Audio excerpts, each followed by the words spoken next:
సౌలు ఓర్పుతో ఉండకపోవటం చేత తన రాజ్యాన్ని కోల్పోయాడు. 1 సమూయేలు 13:8-14 సమూయేలు చెప్పినట్టు అతడు 7 దినములు ఆగి సమూయేలు గిల్గాకునకు రాకపోవుటయు జనులు తన యొద్ద నుండి చెదిరిపోవుటయు చూచి దహన బలులను సమాధాన బలులను నా యొద్దకు తీసుకురమ్మని చెప్పి దహన బలి అర్పించెను. అతడు దహన బలి అర్పించి చాలించిన వెంటనే సమూయేలు వచ్చెను.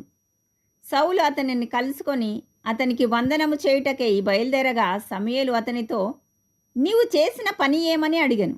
అందుకు సౌలు, జనులు నా యొద్ద నుండి చెదిరిపోవుటయు నిర్ణయకాలమున నీవు రాకపోవుటయు ఫిలిస్తీయులు మిష్కాషులో కూడియుండుటయు నేను చూచి ఇంకను యెహోవాను శాంతిపరచక మునిపే ఫిలిస్తీయులు గిల్గాకునకు వచ్చి నా మీద పడుదురేమో అని నా అంతట నేను సాహసించి దహన బలి అర్పించి తిననెను.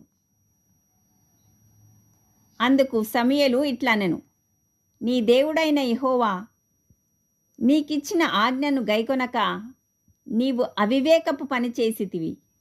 నీ రాజ్యమును ఇశ్రాయేలీయుల మీద సదాకాలము స్థిరపరచుటకు యెహోవా తలంచి ఉండెను. అయితే నీ రాజ్యము నిలువదు. యెహోవా తన చిత్తానుసారమైన మనసు గల యొక్కని కనుగొని ఉన్నాడు. నీవు ఆజ్ఞాపించిన దాన్ని నీవు గైకనకపోతివి గనక యెహోవా తన జనుల మీద అతనిని అధిపతినిగా నియమించును. Praise the lord.